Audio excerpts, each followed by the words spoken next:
નમસ્કાર દર્શક મિત્રો, ગુજરાતમાં આપણું સ્વાગત છે। ગુજરાતમાં ભલે ને 30 વર્ષથી ભાજપનું શાસન હોય, ભલે ને દરેક ચૂંટણીઓમાં મોટા ભાગે ભાજપના જ કમળો ખીલી રહ્યા હોય, પરંતુ ગુજરાતની એક એવી પણ ચૂંટણી છે કે જેમાં ભાજપનો નહીં પરંતુ કોંગ્રેસનો જ દબદબો જોવા મળતો હોય છે। અને આ વખતે ફરી એકવાર એ જ દબદબો કોંગ્રેસે જાળવી રાખ્યો છે।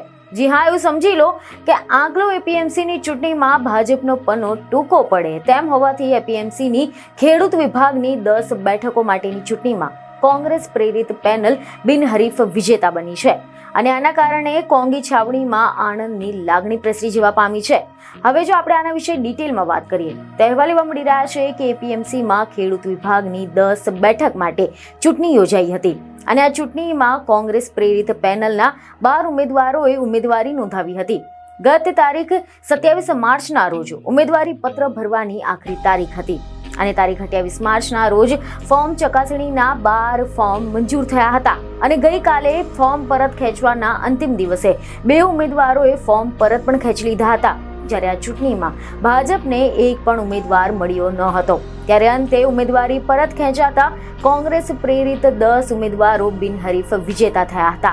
તમે જણાવી દઈએ કે એપીએમસીની ચૂંટણીમાં ભાજપને એક પણ ઉમેદવાર ન મળ્યો તેની પણ ભારોભાર ચર્ચા થઈ રહી છે અને આમ કોંગ્રેસે આંકલો એપીએમસીમાં પોતાનો દબદબો જાળવી રાખ્યો છે, કારણ કે અહેવાલ એવા મળી રહ્યા છે કે આંકલો એપીએમસીનો ભૂતકાળ જોતા છેલ્લા 3 ટર્મથી ભાજપની હાર હોવા છતાં પણ કોંગ્રેસને બિનહરીફ વિજેતા થવાનો મોકો મળ્યો ન હતો, કારણ કે ભાજપના જૂના કાર્યકરો દ્વારા એપીએમસીના 10 ઉમેદવારોની પેનલ તૈયાર કરીને હાર થયા હોવા છતાં પણ ચૂંટણી લડવામાં આવતી હતી।